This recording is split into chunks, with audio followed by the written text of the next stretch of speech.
Hi, welcome. In this video, I want to put out a response by way of a trainer that I haven't responded to before. Goes by the name of Jay Jack. He's affiliated with Larry Crone.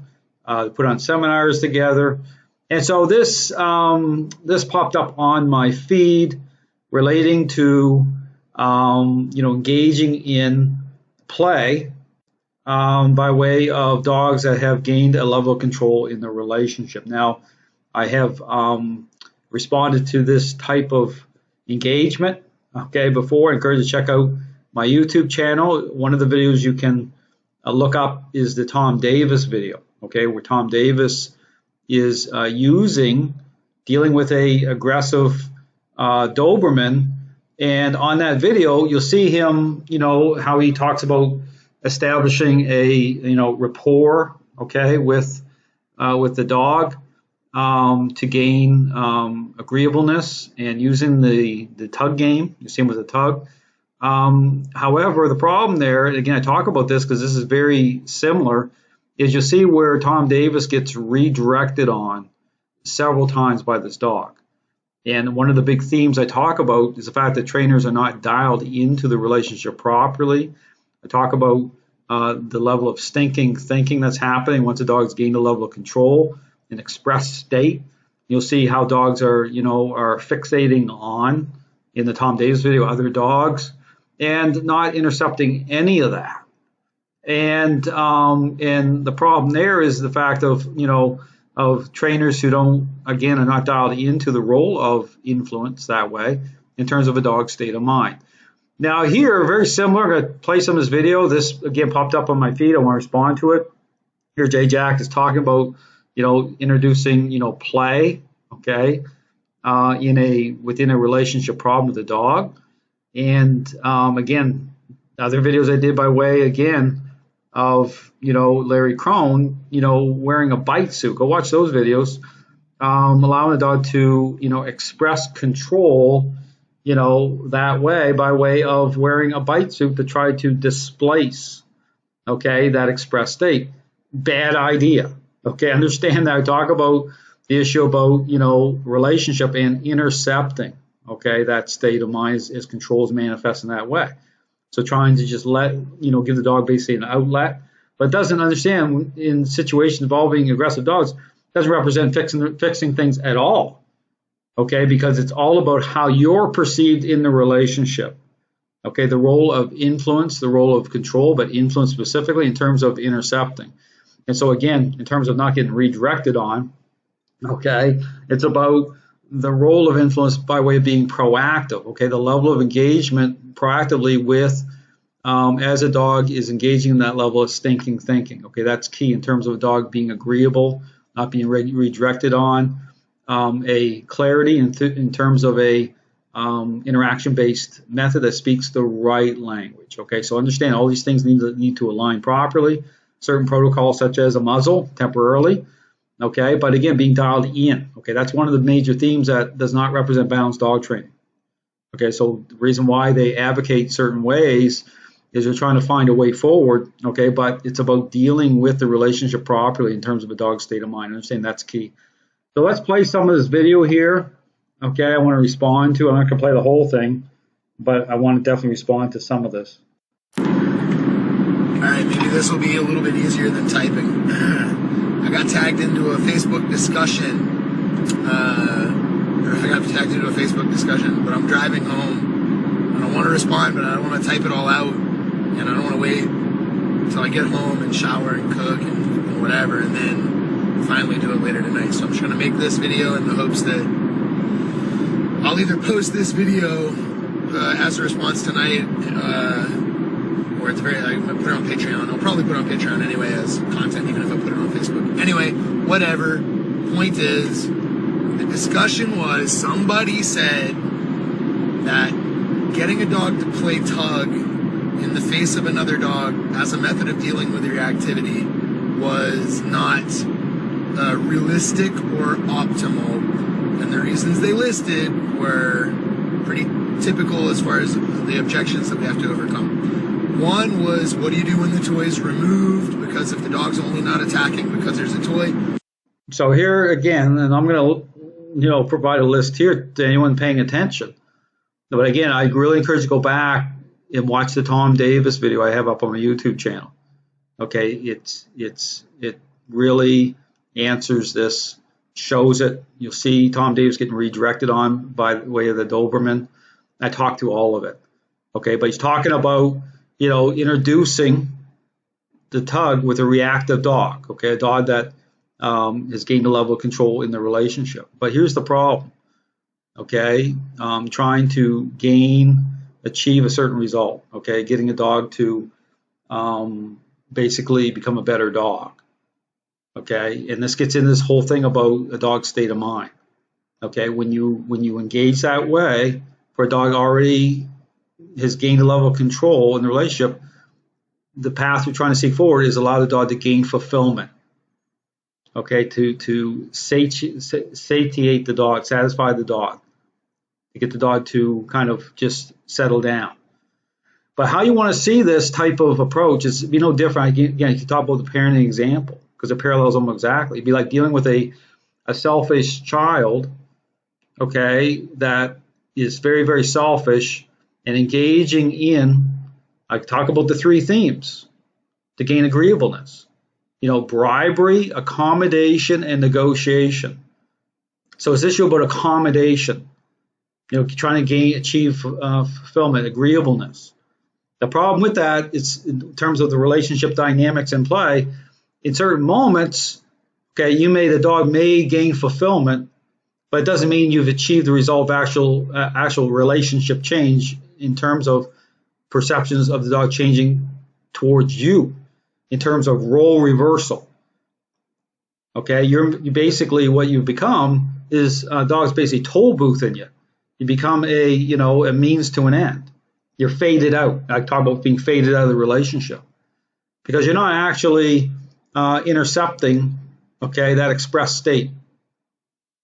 Okay, and understand that dogs completely, in terms of intent, talk about this in terms, and you'll see in my videos when I'm, engaging that way, intercepting at that point in terms of thinking, everything becomes a supply source to the dog.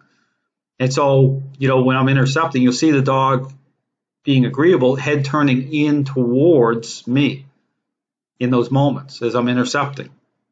Again, knowing that I'm in the middle of a relationship problem, knowing a look just isn't a look. Those levels of fixation, okay, supply. You'll see the dog's head pivoting, swiveling. And so the difference here is the difference between the role of influence and what this trainer is advocating is to allow that express state to go in towards something so it can be expressed fully and satisfy the dog. But think of it like a selfish child that's addicted to video games. He's using a parent coming in and, and basically establishing certain conditions and parameters to limit that versus saying, it's out of control, so I'm going to go the other way and just engage in kind of negotiation, but in terms of, bending on the side of letting the child just, just basically bottom out or just, get over the top of the video games and then, okay, well, it seems like it's better. Well, it's not better at all. Okay, you haven't fixed anything. Okay, because you're not actually, engaged in, in terms of your role in the relationship, actually fading into the relationship properly. You're not actually confronting the issue. What do you do if the toy is removed? 2, what if I'm an 85-year-old brain? So you're saying, what do you do with the toys removed? Well, these are good questions, right? Obviously, people see problems with, okay, what do you do with the toys that are removed, right? And then understand that just like the Tom Davis video, when you incite the dog that way, when you empower that dog that way to express like that, and then if you look at Tom Davis video, that dog is, and if that dog is at a higher level, especially level of control, you're going to get redirected on. Okay, I mean, that dog is just like you're ramping that dog up, and you're thinking that you're trying to, because what you're trying to do is you're trying to change the dog's focus. Just like I mentioned about Larry Crone, one of his things is rewarding bad behavior to create good behavior. Think about that narrative out there in the confused, balanced dog training community, and think of it like it's the same thing. Selfish child mouthing off at you. Rewarding bad behavior is like shifting focus. That's what it is, right? It's like suddenly taking a chocolate bar out of your, back pocket and putting it to the side, the selfish child's mouthing off directly at you, like engage that mouthing off, and pull the chocolate bar just out of nowhere in the middle of this type of disrespect, and child, shift focus, right? There's a moment of changing focus, quiet, calmness, not calmness, but just like, I want that chocolate bar, and trying to package that changing of focus in terms of the theme of bribery, and trying to package that up as, that's a good thing. It's good behavior. No, it's out of context of what it is. You're taking a moment, you're repackaging it, and how you can tell that it's not the way that you think it is if you do a proper audit of the relationship, you'll see that you still got a relationship problem. You haven't fixed anything.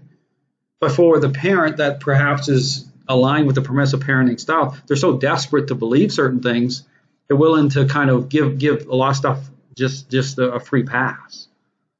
But they're not happy in the relationship. Nothing's getting fixed.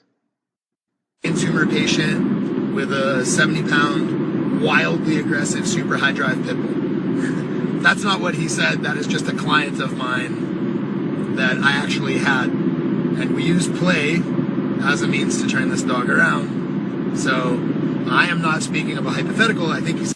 So he's using play. It's the same as someone like, say, Ivan Bell and I talk about this.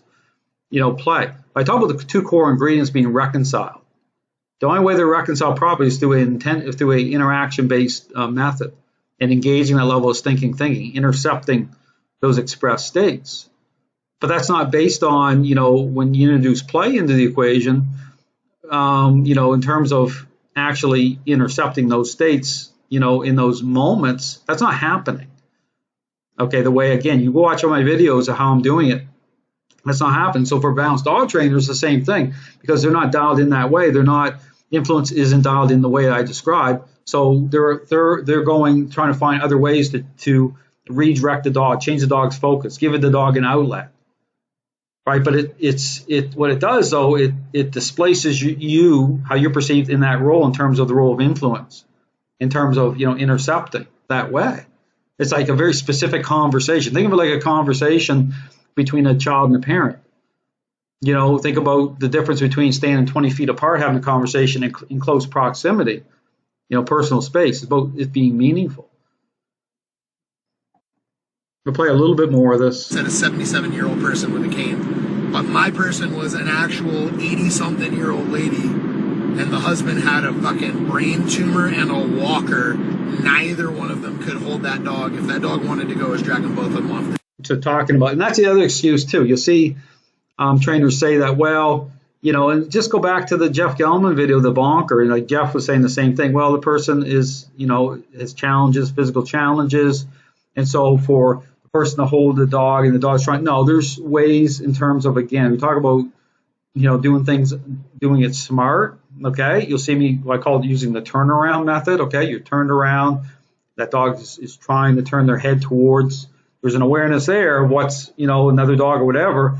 And the person already immediately through certain, how you're moving, how you're interacting, turning certain directions, the role of influence being proactive, it gives even someone with physical challenges the advantage. Okay, it's, it's how you leverage through certain methods. Okay, it's how you do it, even in terms of everything's a controlled exercise. Okay, keeping it safe for people.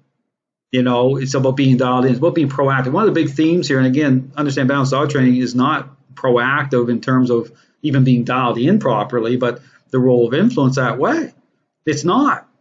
This is why do you think they're introducing certain things certain ways, but then you have to ask yourself the question, well, what does that do to, in terms of the perceptions of a dog to intercept as controls manifesting that way? But again, I would really encourage you to watch the Tom Davis video I did.